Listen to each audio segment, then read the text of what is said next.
Can you follow two religions at the same time? And if you do so, are you getting the best of both worlds or compromising on each? Welcome to another edition of the Bordering on Belief podcast. Today, I am delighted to be joined by Dr Som Pourfarzaneh, who is Associate Professor of Islamic and Digital Media Studies at Starr School for the Ministry. He's also Director of the Center of Multireligious Studies at the same institution, and that is based in Oakland in California. He completed his PhD in Cultural and Historical Studies of Religion from the Graduate Theological Union in Berkley. Som, thank you very much for joining us today. Thank you for having me. It's great to be here. How would you self-identify in faith or religious terms? I identify as multireligious, Buddhist and Muslim. Okay, I think you're probably the first person I've met who identifies like that, and I'm sure people will be really interested to find out more about what that means. Let's go maybe a step back before we get into the details. Could you give us a bit of an idea as to your religious upbringing? Certainly. The story really doesn't begin fully until my high school years here in California. My parents were raised Shia Muslim in Iran and are immigrants from Iran. They actually immigrated to London, where I was born, but they didn't really practice religion until we moved to California when I was much younger.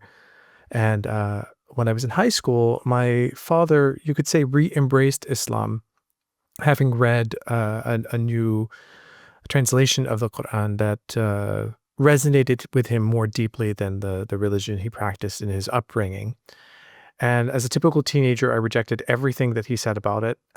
And I wasn't interested at all in organized religion or spirituality or anything like that. But he invited me to just read the introductory chapter of the Quran, or the introduction to the Quran that the translator had made. I got really fascinated with it, and not only because of the religious aspect, but just like the cosmology of it, and learning about angels and jinns and all this like really interesting stuff for a teenager that was really interested in fantasy and science fiction and all that stuff. And it just resonated with me on many different levels. So I started to practice Islam. Now, concurrently, I would say a few years later, I became very interested in Japanese martial arts. I became an apprentice student in a martial arts dojo and got my teaching certification and was really obsessed with everything related to Japanese religion, Japanese martial traditions, and etc., which complicates things further when we think about appropriation and the way that Japanese traditions have been kind of viewed in places like the West they're different from their actual histories. But anyway, that got me interested in Zen Buddhism. And to make a very long story short, many years later, I also took refuge as a Buddhist and had to make sense of what does it mean to be Buddhist and Muslim in the same body, in the same space. Okay, so that initial, almost like, I would say, self-discovery of Islam as a teenager is in itself quite unique. You know, many people just inherit something, and you were kind of working it out from first principles, or how was that initial discovery of Islam? You mentioned the response you had to reading the Quran, but embracing more of the religion, what were you going through at that stage?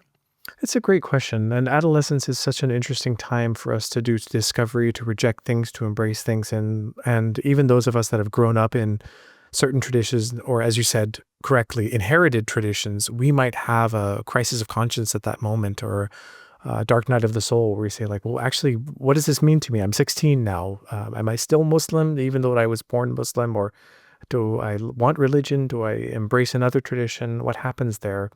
And for me, I was always raised with a belief in God in a sort of as in a monotheistic context with a singular understanding of God, like a creator God that we would in an Abrahamic tradition such as Islam or Christianity or Judaism, but not any ritual practices or anything that would resemble Islamic practice. So that process of self-discovery really was embracing what does it mean to actually have a religious practice that is ritualized? Of course, I'm looking at this in hindsight, not this wasn't intentional on my part, but what does it mean to have a religious practice that is ritualized and that falls into a category of a belief system and a practice system that has existed for over 1,500 years, and that other people enact their religiosity in this way, the Muslims around the world. And so it's kind of entering that space and that community,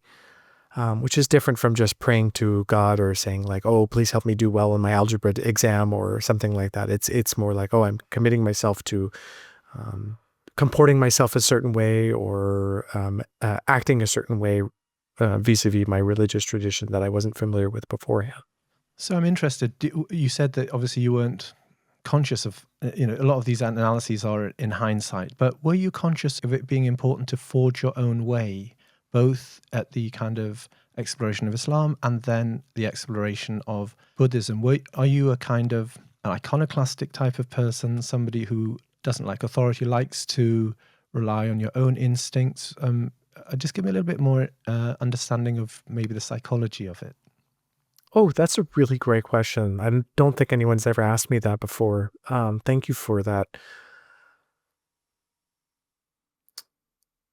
There are many things that are important to us in different ways and manifest in different ways. Like for me, feeling sometimes hyper analytical about my identities, but also just conscientious about the things that I do is really important to me. And has always been that way. So growing up as a Muslim kid in the San Francisco Bay Area in a predominantly non-Muslim school, I think it was one of maybe 2 Muslims in my high school or something like that. It's not that I wanted to wear my identity on my sleeve, but I did want to understand, at least for myself, where do I fit in and how do I fit in, given that my religious identity is so different from everyone else around me. And that was present culturally for me since I was a kid, bringing Persian food to school and having kids, at least in our school, just having peanut butter and jelly or mac and cheese and having to kind of like explain, why do I have this different food? And so explaining difference and understanding why I may be different in terms of my religious identity has always been really important to me. And the story of my Buddhist identity comes much later, but it comes through experiencing what I thought was Zen Buddhist practice through martial arts and martial arts practice, and really having to take a long, hard look at what is Zen Buddhism and what is Zen Buddhist practice from the initial sources or the original sources of Buddhism, rather than what I think might be Zen Buddhist, just because I'm incorporating some version of it in my practice. And that's where a lot of my academic work, where my writing, my articles have come out of, is that process of continual self-discovery and self-examination. What I'm picking up here is a desire for going deeper than just the superficial, and also a desire for authenticity, finding out for yourself what really the origins are. That's great. I think people would be interested to know, how do you actually go about combining Islamic teaching and Buddhist teaching? Do you you mentioned you looked at the sources of both, you went to the Quran and the sources of Zen Buddhism, but do you have a kind of thought out methodology that you're looking for areas of overlap, or you're looking for filling the gaps in one with insights from the other? Are you just feeling is it very instinctive and what feels right to you? If you could give us an idea about how you approach this combination. Absolutely. And I know the question is a personal one, but as an academic, I want to provide a little bit of framing, like, theoretical framing about it, as that's my training. I think it's important to note that people who identify as multireligious, or there are different terms for it, spiritually fluid, spiritual hybridity, multiple religious belonging, they might have different ways of engaging in different practices. So someone might think of themselves as Catholic and Hindu and mold the practices together in some sort of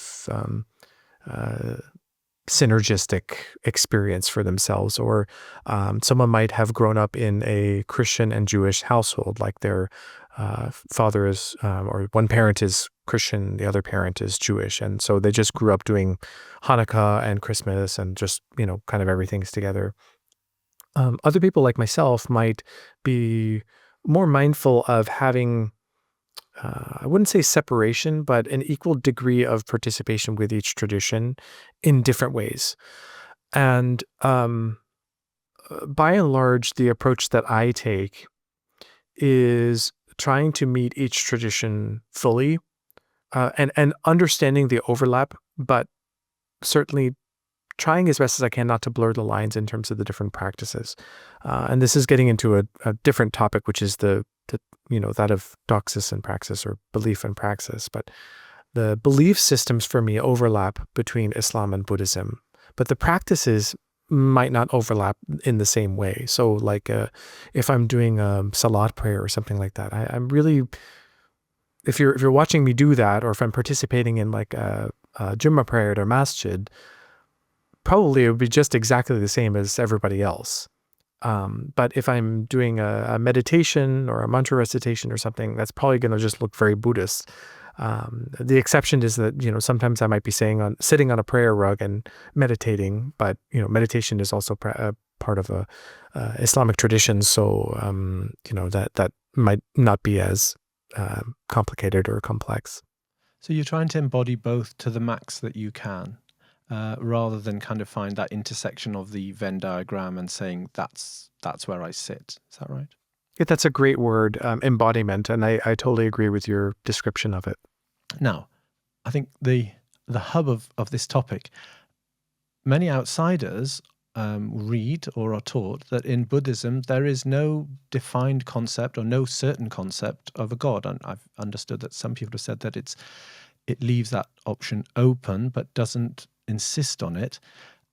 Could you give us your perspective on first the Buddhist concept of whether there is a God and what that God is like, and then how you reconcile that with Islamic teaching? I would say that it's $1 million question, but there's not that much money in theological education, so perhaps that's not the appropriate terminology to use. But it is a really hot question, and I can only speak for myself and the work that I've done to do the spiritual wrestling to kind of understand this, because it's very important to me, having grown up, as I mentioned before, as a monotheist, and obviously embracing Islam much earlier than Buddhism, trying to make sense of what does it mean to be Buddhist, but also believe in God. And you're right that Buddhism in general, Buddhist traditions, in terms of the teachings of the Buddha, don't really address the idea of a creator God. Some Buddhists might identify as non-theist or atheist. Some Buddhists might identify as agnostic, but certainly the tradition at large, as an umbrella, doesn't really have a lot of space or direct interfacing with a creator God. So for someone like me, this spiritual wrestling, and I've written about this in case viewers and listeners are interested at a later point. For someone like me, the task is to figure out, how do I be true to both traditions without just making analogies between the traditions and saying like, oh, well, I believe in like a Muslim heaven, and some traditions within Buddhism have a Pure Land, so I'm just going to say Pure Land is heaven, right? And there's nothing necessarily wrong with that for a person individually, but if we want to embrace these traditions where they're at and where they come from, we really have to wrestle with the discomfort we might find in saying like, well, how do I understand the Pure Land if I don't view it as heaven? Or if I don't view the Buddha as some sort of God, or the different Buddhas as some sorts of gods, how do I understand them? And the without getting too far into the philosophy and theology of this, I would just say that the connecting place that I find between these two traditions spiritually has to do with Buddhism describing our lived experience as this sort of like overlapping binary of traditional or like basic reality and absolute reality. That this static reality that we live in is one where, like, you and I are looking at computer screens, and I have a keyboard here, and I use it. But like in this absolute reality, we look at each item as well as our own identities as being empty of their own inherent identities. So like this keyboard is actually made up of plastic and electronics and the thought process that goes into what makes a keyboard and what makes a screen a screen.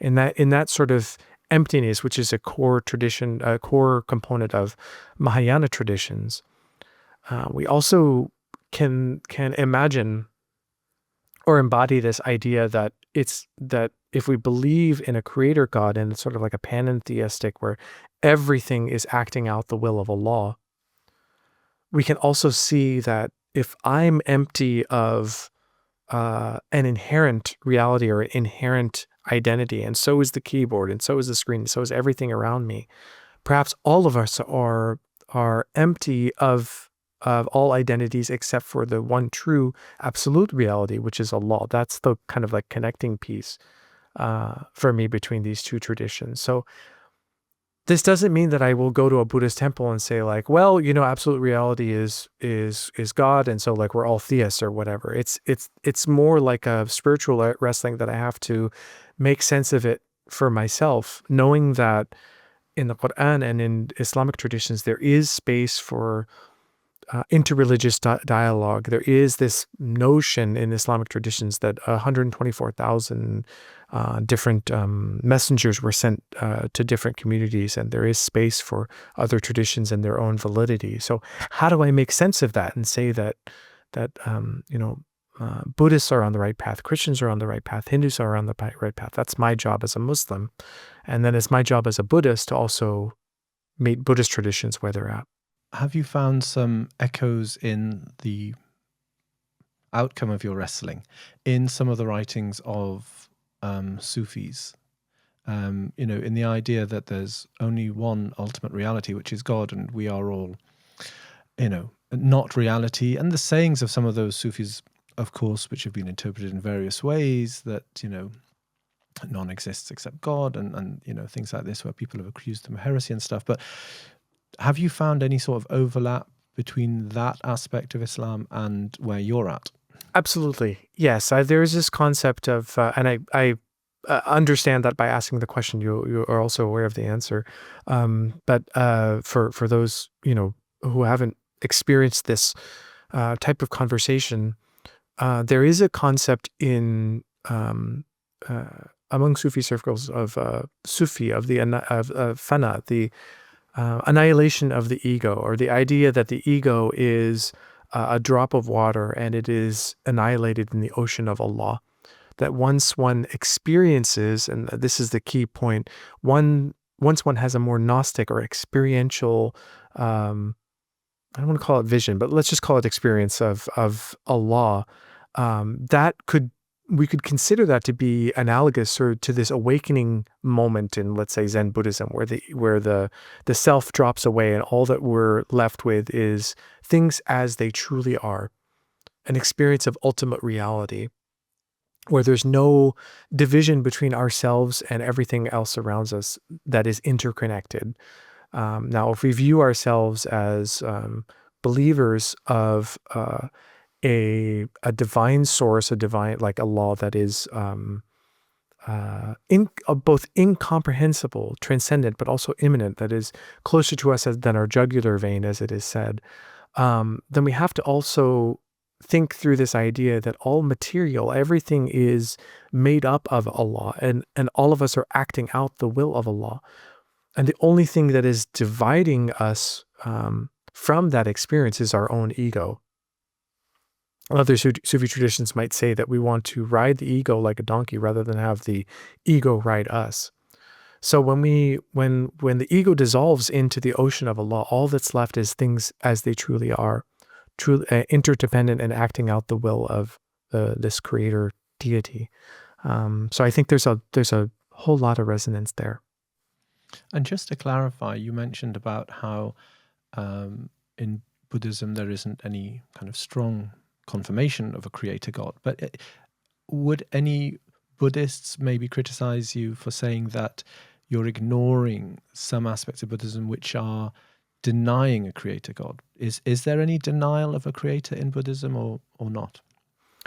Well, a range of opinions exists. Absolutely. And there are many different ways in which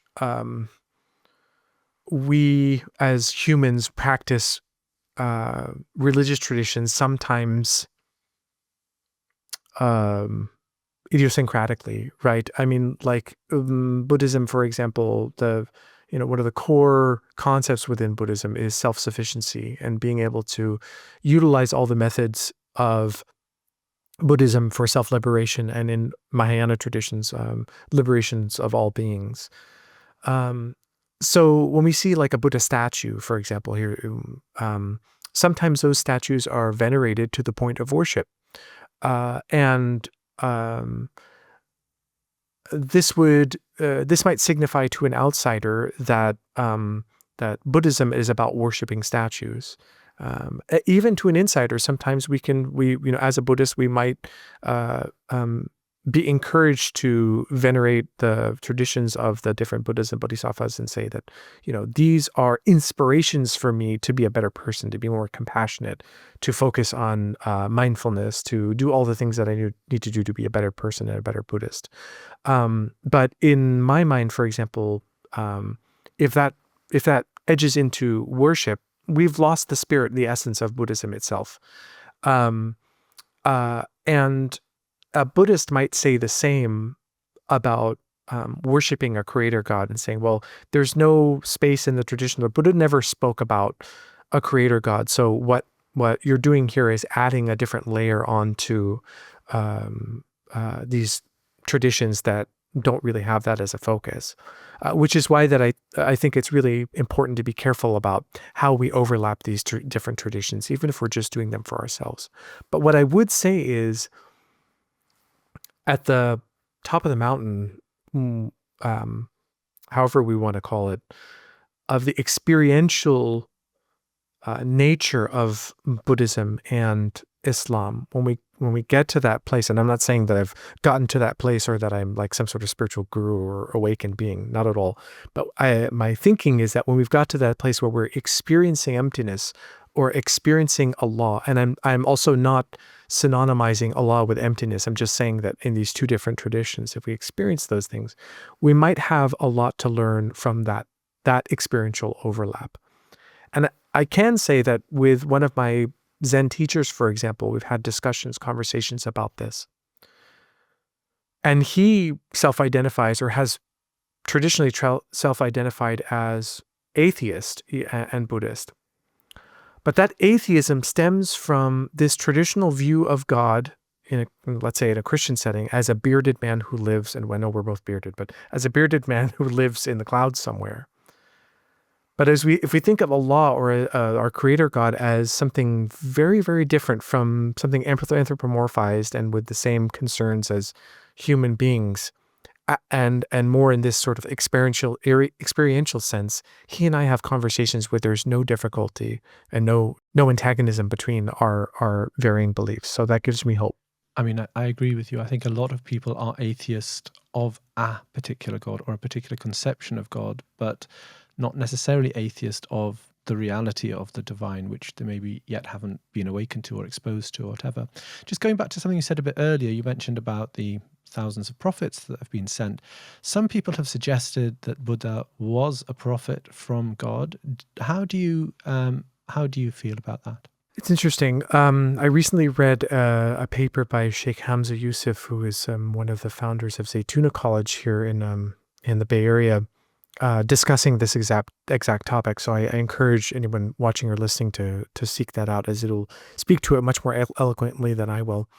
I think from a practitioner's perspective, in terms of an Islamic perspective, and a multi-religious perspective, from someone who thinks it's important to put our money where our mouth is, so to speak, when it comes to interreligious dialogue and making space for other traditions, I think it's important that we take these types of notions seriously and say that it's not enough for me to say, okay, my neighbor is a different religious tradition than I am, and I'm going to tolerate that and, go back to believing what I believe and condemn them in privacy.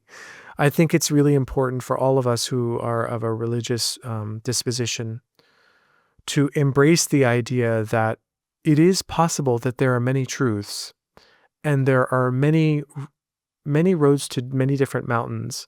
And what's important is the way that we enact our religious traditions functionally in the world. So that means in Islam, it's important to be a good person, right? To give to others, to be generous with our time and our money, to, as one of the hadith says, to see Allah as though we can see Allah. And if we cannot see Allah, to act as though, to know that Allah nonetheless sees us, right?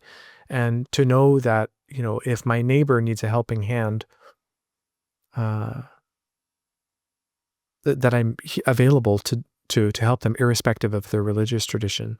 The example that I offer sometimes to my students is we're walking down the street and on a busy street, right? Piccadilly Circus. And the person next to us trips. And we reach out a hand to steady them. Or we don't, right? This is not a conscious thought that this person is a Muslim or non-Muslim, Buddhist, non-Buddhist, religious, atheist, whatever. This is just my disposition that I've cultivated over years to say, like, well, I'm going to help this person. I think that's actually a human disposition to be helpful, but in any case, this is a disposition that I've cultivated to be a helpful person or not a helpful person. It is my problem or it isn't my problem, regardless of if the person is Muslim, Buddhist, or what have you. This is similar to what French theorist Pierre Bourdieu calls habitus. And so it's very important for me as a Muslim and a Buddhist to cultivate that disposition of compassion, of outward engagement with people from other religious traditions. So I'm not really thinking so much in the moment functionally about Islam, Buddhism, are they religious or not? I'm just thinking, how do I be the best person that I can be and the best helper? And the thought that just came to me there was, if that's the case for a human thinking about other humans, then what would be the case for God thinking about his creation? But we'll leave that question unanswered for a moment. Could you give us a bit more insight into your worship? You mentioned about Salah and Islamic prayer and mantras and so all of that. I think it's really interesting to hear about like what a day is like in terms of your worship and what it looks like. Yeah, it's a really good question. If you feel comfortable, you may want to keep things private. That's okay as well. But if you do feel happy to share, then we'd love to. Yeah, it's an ongoing process, certainly. I think there were times when, I feel like one elephant in the room that has to be discussed is that the type of Buddhism that I initially, you could say, like soft embraced or became interested in through Japanese martial arts was this idea of Zen Buddhism and the idea of like Zen Buddhist warriors that were inspired or guided by their meditative traditions to like be better warriors or what have you. And I've written about this as well in terms of cultural appropriation, the way that Zen has been appropriated in the West for a number of different things, similar to the way that we view yoga and mindfulness that is sometimes divorced from those traditions in a way that can be helpful if we need to find peace, but also can be damaging if we're, for example, using mindfulness in corporate settings to get people to work harder and, to not worry about things like HR violations or, being overworked and that sort of thing. So it required me to take a long, hard look at what is Buddhism, what is Zen Buddhism, and what are the other Buddhist traditions that surround it. And that had me become very interested in Tibetan Buddhist traditions, in Jodo Shinshu Buddhism, which is a Japanese Pure Land Buddhism, which is very popular here in the United States. And so the practices that I felt most comfortable with initially were the ones that really didn't infringe upon my existing understanding and identities. So I think a lot of Muslims like myself might have grown up doing 5 daily prayers, for example, or going to the masjid for Eid or for Friday prayers, that sort of thing. And might feel comfortable incorporating some sort of like light Zen meditation, like mindfulness, listening to an app, or maybe attending a lecture or that sort of thing. So I think that was the initial point of departure for me in exploring different practices.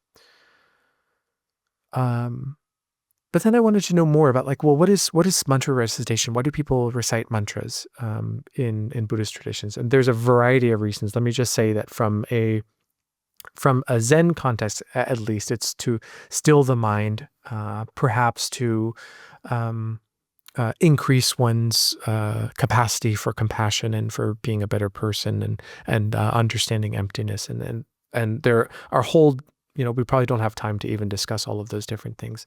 And so what I find to be really, really helpful is for people of any tradition is to initially seek out the things that create the least amount of divisiveness in one's personality or religious. The least inner conflict, yeah. Yeah, least inner conflict. That's a great way of saying it. And then sort of like start exploring and seeing what might fit, what might not fit. One more point on that is it was also really important for me to feel like I wasn't being culturally appropriative and just saying, okay, like I want to do this Tibetan practice or whatever, but I haven't received, like in Tibetan Buddhism, you have to receive an empowerment to do a certain practice. I didn't want to just say like, oh, I can just do whatever I want because I'm not like really Buddhist. I'm like multireligious or whatever. I want to say, no, I want to do this right. If I'm going to learn how to meditate in the Zen Buddhist style, I want to take classes on that and find a teacher and receive feedback about my posture and my progress and that sort of thing. So that's the path that I have taken. And in particular, the Islamic practice of Zikr, or meditating on God's names, whether that is verbal recitation or silent recitation, a silent kind of pondering. Do you kind of merge that with your Buddhist meditation, or do you kind of keep them separate? How does it merge into a single practice? I tend to keep things separate. Like if I'm going to have a tashbih and just, or like a Islamic rosary and just recite Allah, Allah, Allah, or another dhikr, remembrance meditation, I'm just going to do that. If I'm going to focus on like loving kindness meditation, for example, which is very popular in many different Buddhist circles, I'm just going to do that. I'm going to separate those two and not have them be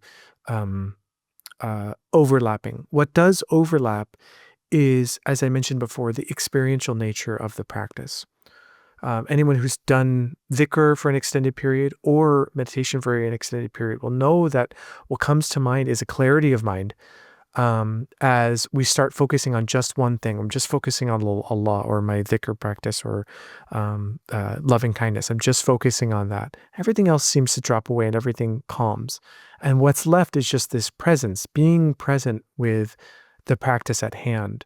What I call a disposition of devotion. I'm just devoted to this single-minded task. And so even though I might be doing them separately, the experience is very similar when we get to the base of it. And as I mentioned, the only kind of like overlapping thing that I might do is, I'll have my prayer rug out and I'll be sitting and meditating on the prayer rug. But it doesn't feel the same as like doing a Sufi dhikr and doing a mantra recitation one after another. It's very different. I'm interested to know what the response of other people has been to you being multi-religious, maybe your family, your friends, colleagues, the Muslim community, the Buddhist community, other people. What have been the positives? What have been the negatives? There's a lot of positives, I would say, and a lot of neutral. The neutral meaning that I think for those of us who are multicultural, multi-religious, come from diverse families, there might be a lot of code switching. Similar to like if you're super Muslim, right, and then you go to work, like you don't talk about Muslim stuff all the time. You might just talk about work stuff, right? And so when I go to a Muslim masjid or a Buddhist temple, like there's not a lot of crossover, except for my own approach, the way that I've internalized the different teachings. But in my classes, in the conversations that I have with others, it can be liberating to hear about this idea of multireligiosity that is not for everyone, certainly. And yet a lot of people come from diverse backgrounds and have not had a specific rubric to compare themselves to say, this is how I feel. This is, I have another term that I use, a non-binary religious identity. I'm not either or. And those of us that have grown up in those types of households and settings might actually be engaging in multi-religious activity, but not really realizing it. And I know this is a controversial opinion among some circles, but like the existence of Christian and pagan traditions, for example, like Easter and Christmas and the different rituals that were enacted prior to the arrival of Christianity. No, I'm not saying that Christians are inherently multi-religious, but I am saying that there is an area for exploration for all of us of like, how is there multiplicity in the way that I practice or in my lived tradition in a way that I might not have expected. For some people that's more overt, and they say, yes, like I'm Jewish and Hindu, and like I need to express myself this way, or I used to be Muslim, but I married into a Hindu family and I'm basically doing Hindu stuff all the time. Like, how do I make sense of this? And it's for people like that, or people like us that might have a more open view of religion while still staying true to like a core concept, like, for example, a belief in one God, or a belief that all humanity is tied under the same banner, or a belief that all beliefs, as long as they are, let's say, rowing in the same direction of the common good of all humanity, should have space to be lived out. I think for people like us, it's important to make space for that. I think you touched on a really important point there, that somebody like yourself who is overtly multi-religious, let's say, shines a light on the fact that many people are not overtly multi-religious, but have, and it's not even religious identity, I've realized more in recent years, it's even the ways of thinking that we have. You could say, I'm a Muslim, but actually you could have very atheistic ways of thinking, which are completely against the religion, or the kind of wisdom of the religion, even though you kind of hit your prayers and do your fasting. And I think one of the things I'm getting from this conversation is that it gives us all a chance to explore exactly where we are on this spectrum, if you want to put it like that. Yes, that's absolutely true. Have you had any kind of nastiness? Anyone kind of said, no, you're not a Muslim because you've done this, or you're not a Buddhist because you've done that? Oh, that's a really good question. I think the nastiness comes from my own sort of like self-judgment and upbringing. I like to think that people will be open towards this idea, but obviously the human experience is filled with this sort of like subjective singularity where we say like, no, a thing can only be one thing. And for that reason, I keep a lot of my own sort of personal beliefs to myself, even though I direct a center for multireligious studies. And you've kind of told everyone now as well, so. Yeah, I mean, this isn't new, so it's Exactly. fine. But yeah, you don't. It's not like that thing where, within 10 seconds of meeting someone, you've blurted out that, by the way, I'm Muslim and Buddhist. Yeah.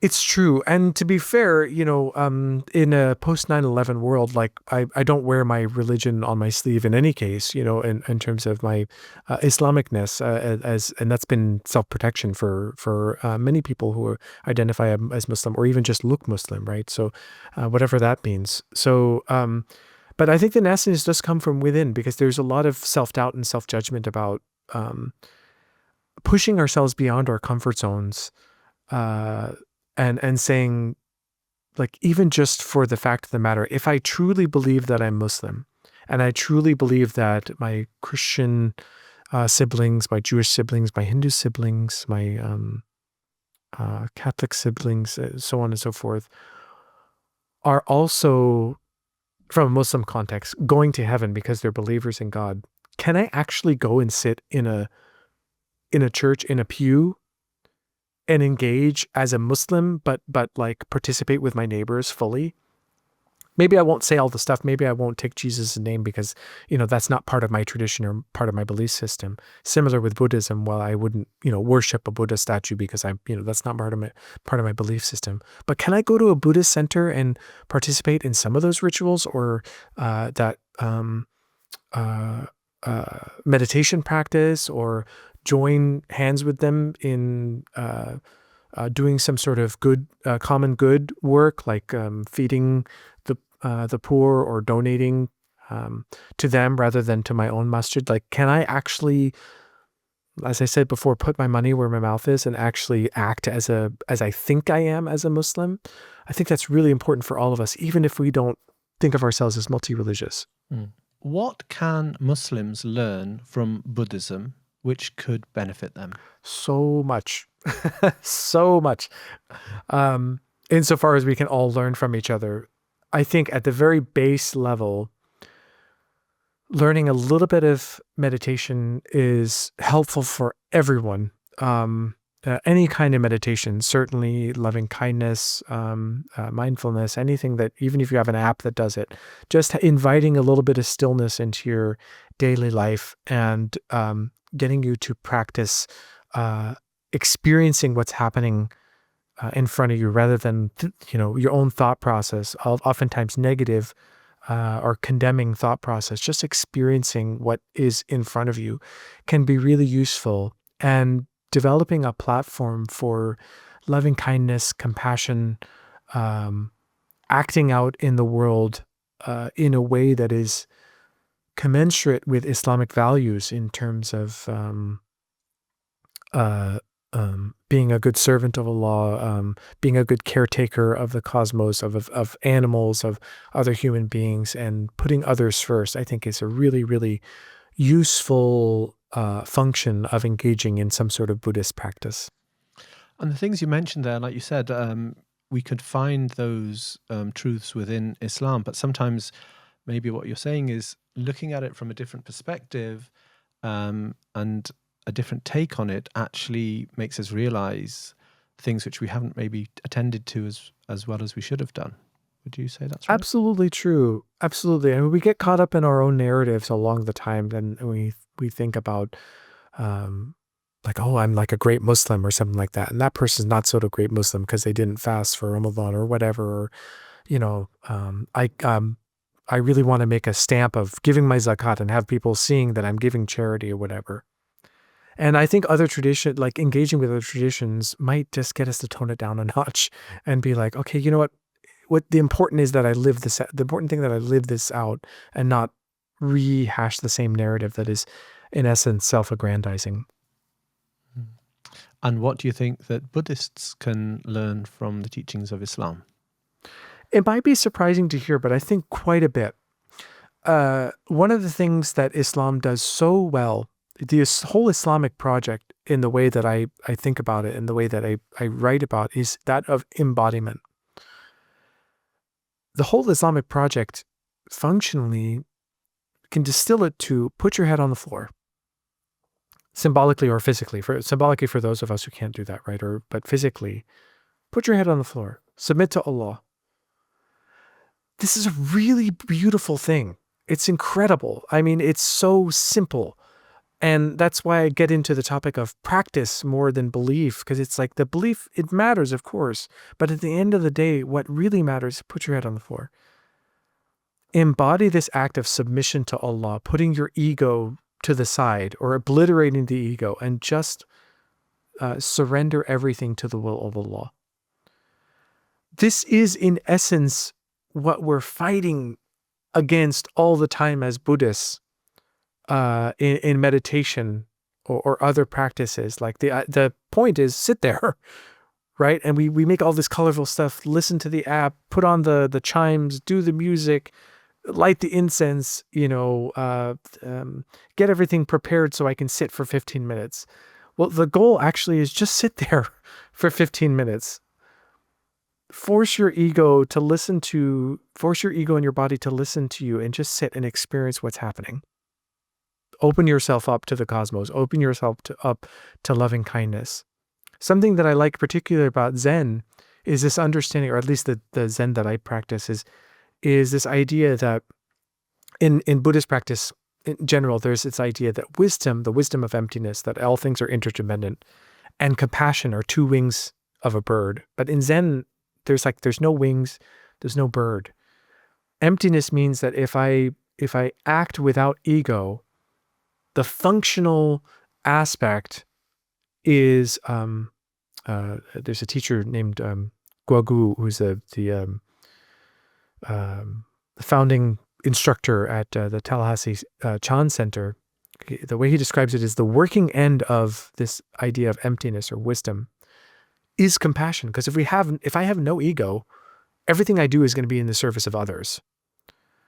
But this is not something we can think through. This is something that's embodied. Mm. And that embodiment, not to say that we don't have intellectualization in Islam, of course we do, but the embodiment of Islam is put your head on the floor, submit to Allah, eliminate that ego. And what comes out of that is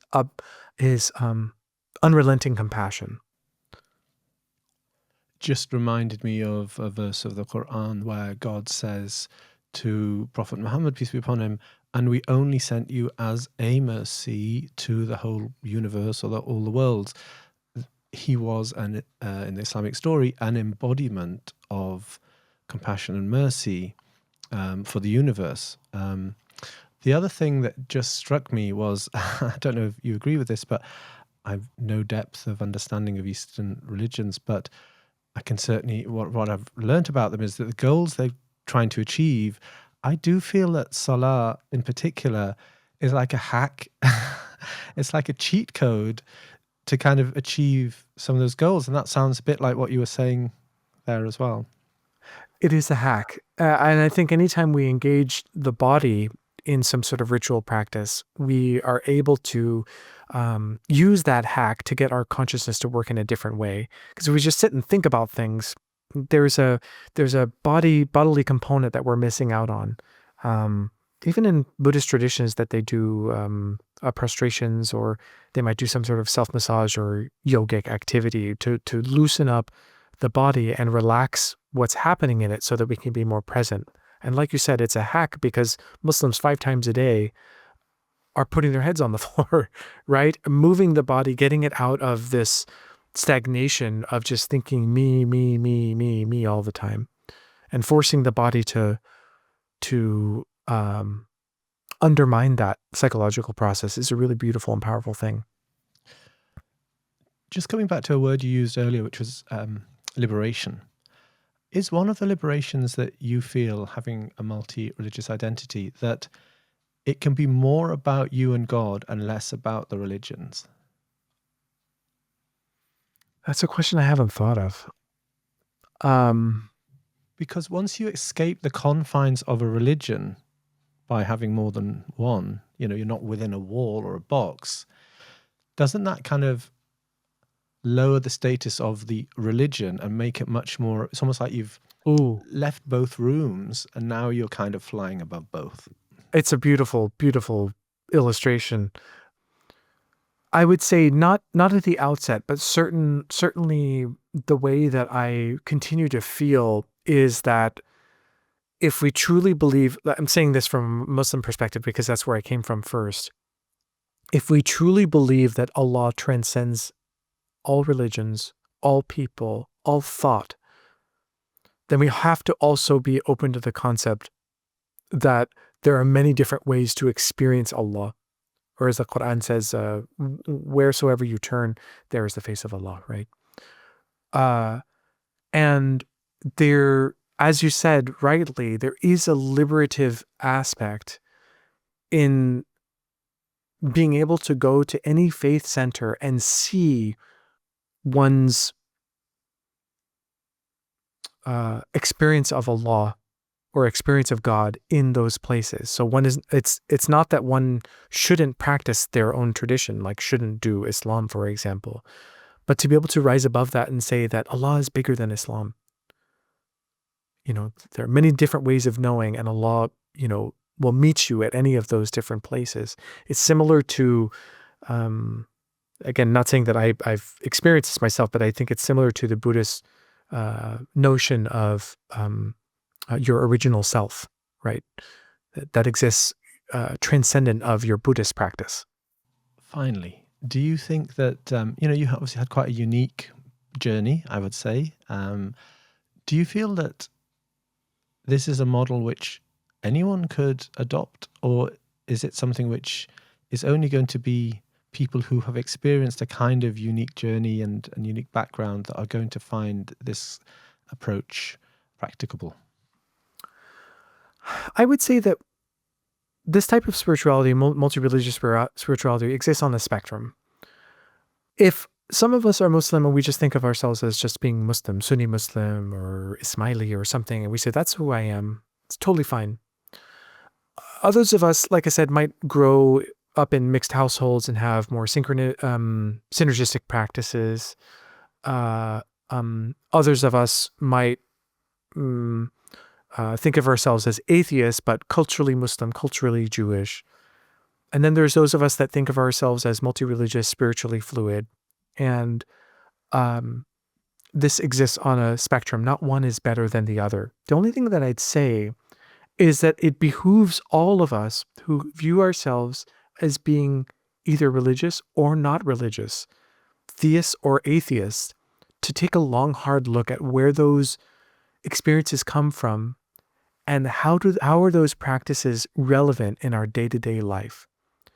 There's a lot of benefit in this, without like calling it mindfulness or giving it a term. Just being critical of what we do, so that for a number of reasons, but two reasons in particular. One of them is that if we think of ourselves as not multi-religious, it's helpful to really invest in our practices day to day and not take them for granted. Many of us who are Muslim, grew up Muslim, know about aerobic salat, right? That we just put that on the floor, stand up, put that on the floor, stand up, whatever. And it's more like an exercise. We're not really thinking. We're thinking about, I want to get a cheeseburger after this, or, if we're, or if we're not, we don't eat meat, then it might be some other meal. We're not actually thinking, what am I actually doing? I'm actually putting my head on the floor. And if I've learned the Arabic to speak my prayers, like, what am I saying when I'm saying those prayers? And really invest in the process in what I'm doing, critically thinking about, why am I doing this? And those of us who have more multi-religious leanings or spiritually fluid leanings push ourselves to sit with any discomfort that we might have, because there might be liberation in that discomfort.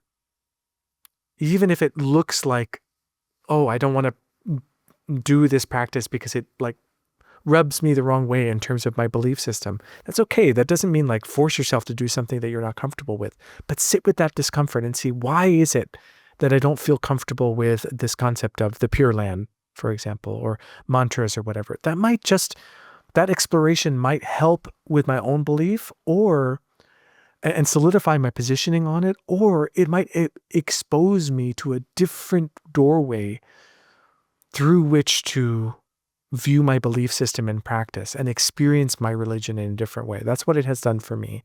It has enhanced my belief in God, my belief in Allah, my experiential practice of Allah in a way that I never expected, and continues to expand when I think about when I say monotheism or emptiness or any of these different terms. Dr. Som Pourfarzaneh, thank you very much for joining us today. Thank you for your time.